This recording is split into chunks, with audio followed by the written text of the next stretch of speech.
रुपनाथ बसुमतारी बिथाङा सासे बर'नि गेदेमा सुबुंमोन आरो बिथाङा सासे गोग्गो आरो गोख्रों लिरगिरिबो आरो बिथाङा बर' माहारिनि जि धोरोम बाथौ धोरोम बे बाथौ धोरोमखौ मोजाङै फोसाबनानै बेखौ फोसावनायनि खामानि मावनो थाखाय बिथाङा बाथौ गौथुम दादों आरो बे बाथौ गौथुमनिनो गिबि बिथाङा आफादगिरिमोन। बिथांनि नाजानायावनो बाथौ धोरोमा गोबां थासारि दिनैनि बे थासारियाव सफैदों होननानै जों बुंनो हागोन। बिथांनि रुंसारिनि उनावहाय जे मोनसे जोबथा बिदाय श्राद्ध खुंनाय बे हाबाफारिया दिनै बेंटलाव बिथांनि न'आवनो जागासिनो दङ। बेखौ राजुवा भाबै खुंबाय थानाय जादों आरो बे श्राद्धजों लोगोसेयैनो रायजो राजाफोरजों लोगोसे जोंनि बिटिसि तरफनिफ्राय मानगोनां बिटिसिनि चिफ प्रमद बर' बिथाङा बिथांनि जे मुसुखा बेखौ गायसननायनि थांखि लादों आरो दिनैहाय बे श्राद्ध खुंनायजों लोगोसेयैनो नैबे जोंनि मोनसिं सिब्राय इंलिश स्कुलनि लांगोनायावहाय बिथांनि जे मुसुखा बेखौ दिखांनो थाखाय मोनसे अन्थाइ खाम्फा गायसननाय जाबाय। आङो प्रमद बर' मानगोनां बिटिसि चिफ प्रमद बर' बिथांनि जानानै दिनै बे खाम्फाखौ गायसननाय जाबाय आरो बेयो खोब मोजां जादों आरो बे जोंनि बर' समाजनि थाखाय मोनसे गोनांथिबो दंखायो।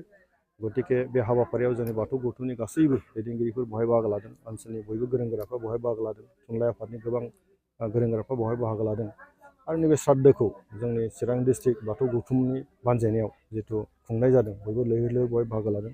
खोब मोजां आरो बिथांखौ जों बयबो सिबियो आरो बिथांखौ जोंहा बयबो अननाय दंमोन। खिन्थु मा खालामनो इसोरनि खोथा, बिथाङा रुंसारि जालांबाय जोंनि गेजेराव। नाथाय बिथांनि जि बिहोमा बेखौ जोंनि बर' समाजाव गोसो होनाया जोंनि गोथां समाजनि दायथ'। गतिके जोंनि बाथौ गौथुमाबो दायथ' दङ आरो बे बिबानखौ रुजुनलायनानै बिथांनि जि बिहोमा बेखौ जोङो समाजाव फोसावनो थाखाय दिनै सावरायनाय हाबाफारिखौ लादों आरो बिथांनि जिफोर लिरनाय दङ बे लिरनायफोरखौबो जोंनि बे बाथौ गौथुमनि गेजेरजों आरो जोंनि बिटिसि सरकाराबो गोबां बिथिङाव मदद होनो थाखाय जों थांखि लादों। गतिके बे बुब्लियावहाय बिथांनि श्राद्धआव नुजाफैनाय साफ्रोमबो आइ आफा रायजो राजाफोरनिसिम आं गाहाम हामलायनायखौ बावो। गुबैयै बिथांनि बिहोमानि सायावनो सावरायनाय जागोन जे बिथाङा बाथौ गौथुमनि जिहेतु गिबि आफादगिरिमोन आरो गोबाव सम बिथाङा खामानि मावदों आरो सासे फोरोंगिरिमोनबो आरो सासे मा होनो बेखौ इडुकेसनिस्ट जों जायखौ बुंनाय जायो लिरगिरिबो बिथांनि बिहोमाया गोबां दं। गतिके बिथांनि सायाव सानसेनि सावरायनांगौआबो गोब्राब। खिन्थु नेम बायदियै दिनै श्राद्धनि दिनावहाय बिथांनि बिहोमानि सायाव जों डिसकास खालामगोन, सावरायलायगोन बयबो मिथिनायनि थाखाय। खिन्थु बिथांनि लिरनायनि सायावनो आरो थोरफो बाय सावरायबावनांगौ दङ। गोबां बिथिं दङ जायखौ जोङो खामानि मावनांगौ दङ।